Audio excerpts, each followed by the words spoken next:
Katargam police મથકની હદમાં ગોટાલાવાડી ખાતે નેપાળી યુવાનનું ગળું કાપી કરાયેલી ખાટકી હત્યાના ગણતરીના કલાકોમાં કતારગામ પોલીસે ભેદ ઉકેલી કાઢી હત્યારાને ઝડપી પાડ્યો હતો।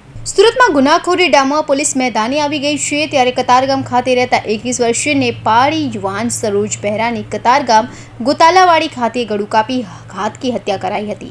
આ હત્યા મામલે મૃતકના પરિવારજનો દ્વારા મકાન માલિકના પુત્ર પર આક્ષેપો કરાયા હતા, જેને લઈ કતારગામ પોલીસે તે દિશામાં તપાસ હાથ ધરી હતી અને ગણતરીના કલાકોમાં જે હત્યાના ગુનોનો ભેદ ઉકેલી કાઢ્યો હતો અને હત્યા કરનાર મકાન માલિકના પુત્ર પ્રકાશ સોસાની ધરપકડ કરી સળિયા પાછળ ધકેલી દીધો હતો। તો હત્યા અંગે વધુ માહિતી એસીપી એલબી ઝાલાએ આપી હતી।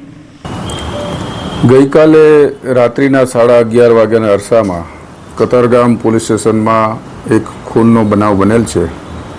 આ કામે હકીકત એ રીતેની છે કે આ કામના ફરિયાદીના શાળા સરોજ દીપક બોરા કે જે રેલ રાહત કોલોની ગોતાલાવાડી કતારગામ ખાતે રહે છે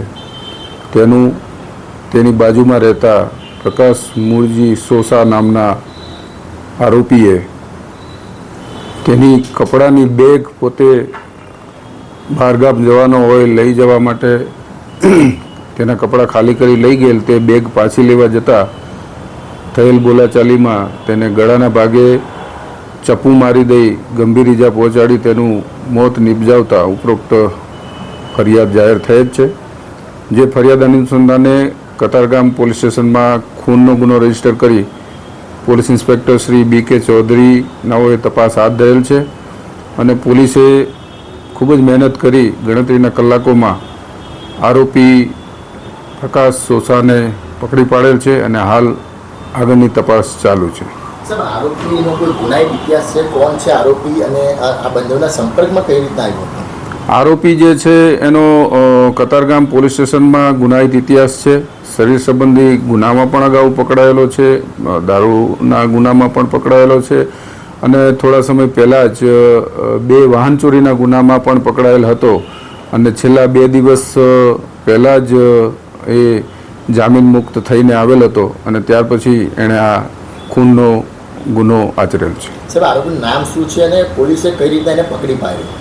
આરોપી જે છે પ્રકાશ મૂળજી સોસા જે મૂળ અમરેલી જિલ્લાનો રહેવાસી છે અને પોલીસની જુદી જુદી ટીમો બનાવી અને CCTV સર્વેલન્સની મદદથી અને હ્યુમન ઇન્ટેલિજન્સની મદદથી આરોપીને પકડી પાડેલ છે। સર, જે આ જે મરણ જનાર છે અને આરોપી છે એ બે વચ્ચે શું સંબંધ હતા? એ મકાન માલિક હતો, શું હતું?